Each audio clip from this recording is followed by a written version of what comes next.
Welcome to the Unconventional Podcast with your girl Kay. I am said Kay. And this is a show where we are really identifying a lot of the ways in which we are different. And the more that we understand who we are as an individual, the more we understand our identities, I feel like the easier it is for us to operate in that difference. And so I often say it that life is not linear. However, how you choose to live it is what makes you unconventional. So, how are you choosing to embrace your different kind of different today? I need your love right now. So, if the title hasn't already given it away by now, honey, listen, I have lost a lot of weight and it was in the most unconventional way. Here's my story. Like to hear it? Here it go. So I had always been a heavy girl.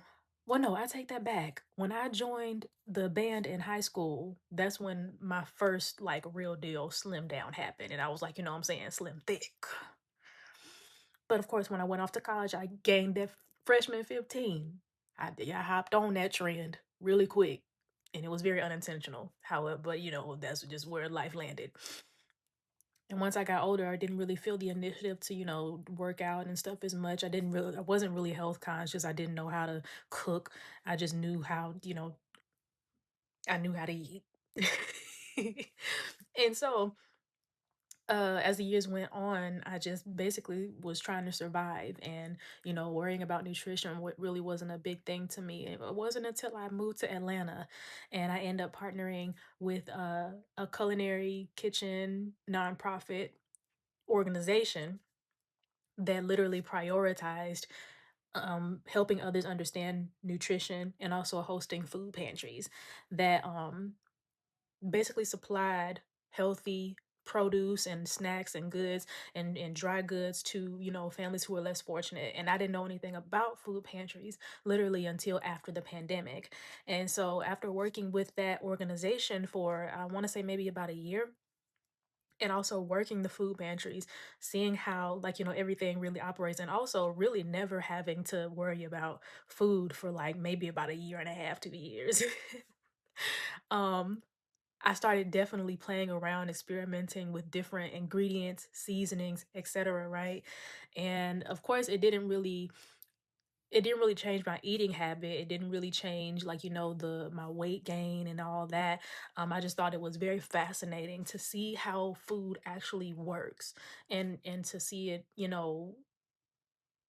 kind of do what it is it's supposed to do, rather than just you know consuming it to soothe or to all these other things.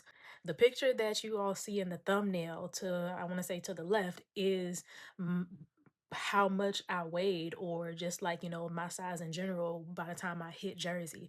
And looking back at that picture, I had absolutely no idea that I was that that big, especially seeing myself now in these days, like, being in front of the camera, editing and scripting and filming and all of that. I've gotten used to seeing myself like this. So when I saw myself at that size, I said, whoa, were you okay? But the funny thing is, I never really cared about my weight back then. Oh, but it wasn't until I left Jersey and I moved to this little town in a quiet village every day like the one before. It wasn't until I moved over to Ardmore, Pennsylvania, and I got away from all influence when I think when I truly believed that the Lord was calling me out. Within my first month, I remember there were quite a few things that I tried to cope with, and that I had gotten used to coping with, especially being in isolation. I love working with my hands, and so um, you will probably see it in the way that I do my hair. You will probably never see it how I edit. Um, like when I write, I journal, all those things, right? When I cook, I love working with my hands. I always have to be doing something with my hands. But when I was in isolation, I did not have any real deal cooking utensils. I didn't have a knife. So even if I had, some ingredients, I couldn't really chop them. I couldn't do the things that were soothing to me. The Lord told me I couldn't do my hair. I couldn't do braids, twists, nothing. I couldn't do any protective styles outside of just manipulating my natural hair. Um, and also he gave me a menu. It wasn't no different from the time in Esther when basically, she went to the palace and she got, connected with Haggai.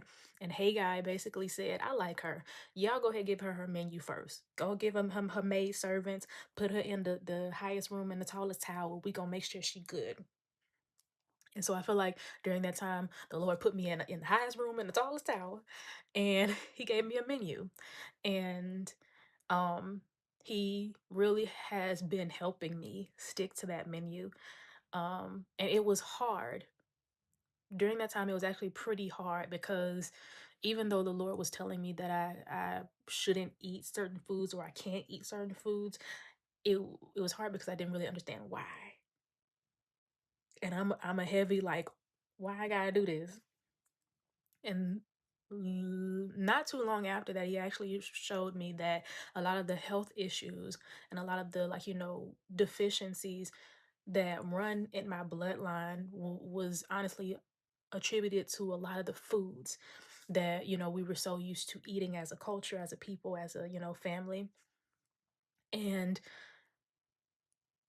the best way, in my opinion, the wisest way to cut out a lot of unnecessary chatter in the body on a molecular level, you have to first start canceling out almost every food group before I realized what was helping me and what wasn't.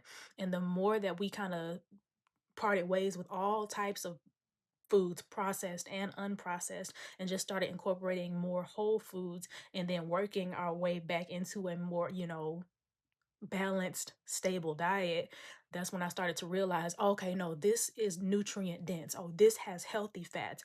And from that point forward, I started to be able to discern what my body needed nutritionally, not just what I craved, not just like, wanting sugar just because, not just, wanting certain things just because, but my body actually started to gauge like, hey, you need some magnesium.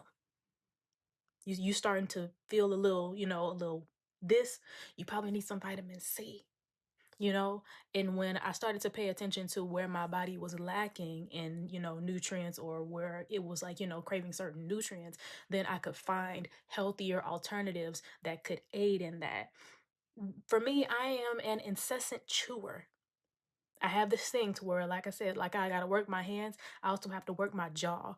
And rather than grinding my teeth all of the time, usually I maybe like chew. I would chew on something. Now I don't chew gum really all that often, but I give me some crackers, some peanuts, some cashews, almonds, pistachios. I'll crunch down. And it's also just an added benefit that these are also healthy foods. They're good for your heart, skin, nails, health. Like, they're good for all facets of things. And so even when you're snacking, you're not, snacking without a purpose, or snacking without it, actually working for you rather than working against you. And it changed literally everything. It changed my mind, but it also changed my body. And I truly believe that during that time of me canceling out all kinds of foods before really building my building my diet back up, um, I truly believe that all types of hereditary diseases and issues were canceled out because of that. Um, yeah, and all glory to God. I still thank God for it to this day. And I always pray that He helps me to stay on track with that. Even now, I put on the full armor of God. I put on the blood of Jesus from the crown of my head to the soles of my feet. And I declare, according to Psalm 91, that as long as I make the Most High my refuge, can't no harm come to my dwelling and no plague come to my home. Shut up, devil. But needless to say, that is actually how went from that first weight to the weight that is in the picture next to it. Now, once again, I had always been like, a little slim thick, little thickums. But while I was away in Ardmore, I could definitely tell that my weight had dropped dramatically, drastically. Um, I really want to say I dropped maybe like 40 pounds in 3.5 months. And it was mainly because all I was eating was kale, rice, tomatoes, peanut butter. And I was drinking a lot of water. So just like that, I wasn't eating sugar like that. I was not eating bread like that. I remember I started eating bagels. I remember I started back eating bagels and like baked bread, not processed bread. So I cut out all types of processed foods, ultra processed foods. I only ate fresh bakery bread if anything. But when I wasn't eating bread, all I ate was like, rice, cauliflower, Brussels sprouts, cabbage. Well, I don't think I ate cabbage while I was up there, but kale, I think spinach, leafy greens. Um, yeah, and I would make like the what do they call it? The dressings with basically olive oil, vinegar, salt, pepper, and some herbs maybe. Mixed it up, made it happen, and that's really what I ate on a regular basis. And like I said, I didn't notice that I was losing so much weight until I got until I got back home down to Alabama with my family, and my mom noticed that she could wrap her arms all the way around me, probably twice, by the time she saw me again. Um, and when I weighed myself, I was 125, and I said, "Ooh, now what?" But um glory to God, I didn't gain some of it back. That was the goal. I wanted to make sure I gained some of it back to be, a little bit more on the healthy weight side, in my opinion. But I do think that a lot of the weight loss also was because of stress. As much as I want to just say it was discipline, discipline, discipline. Y'all, I was stressed out in that season. I was, and I was trying my best to like change the narrative, but my mama, she spotted it. She spotted it. She spotted it, child, before I probably even, locked eyes with her. Also working my tail off trying to afford the once again astronomical rent that I signed up for was stressing me out, and I'm just grateful that I didn't lose my hair. The Lord is kind, the Lord is faithful. Yeah, stress can definitely take a toll on your weight.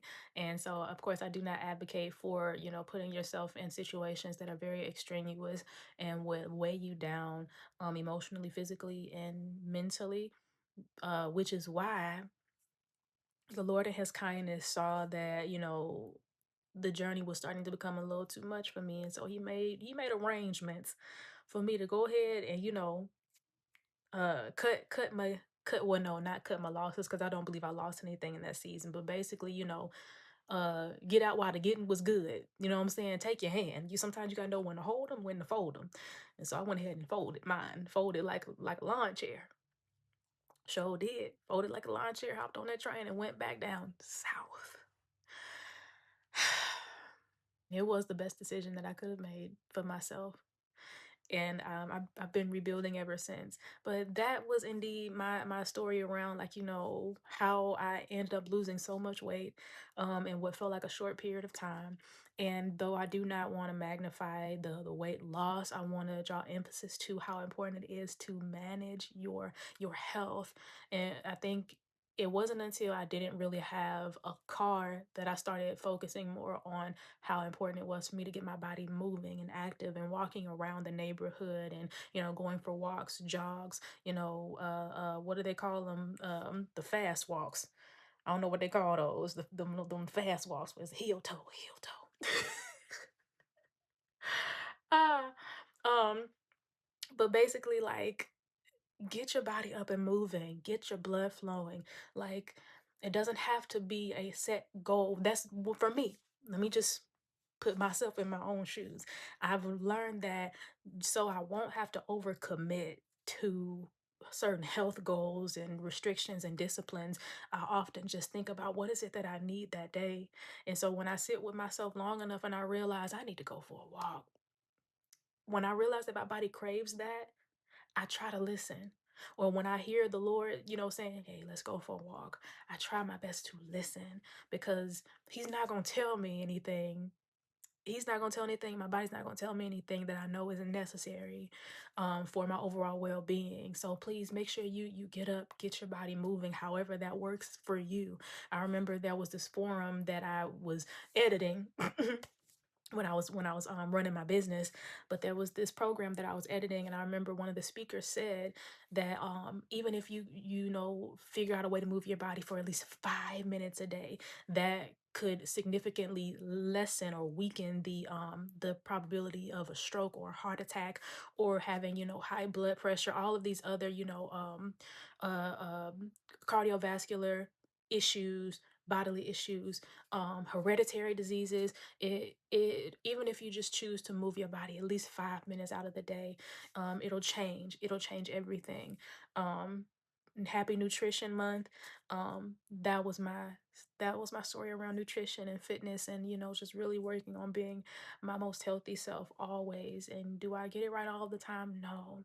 But do I make active decisions? Do I make healthy strides forward each and every day? Do I make conscious decisions each and every day that I know could be stepping stones to a more healthier life or more stable decisions regarding my personal eating habits and my weight loss journey?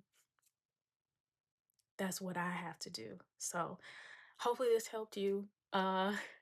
Please drop down in the comments, like, what is your story like, what has your journey been like? And I know that we're all on our own journeys, and so I dare not put value on anyone's progress. The fact that you're doing it means that it is important to you, and it's going to be like the biggest accomplishment ever that you have ever achieved in your life. And I'm rooting for you like I'm rooting for me. And I guess we gonna see what the end gonna be when it's all said and done. I'll catch y'all later. Peace.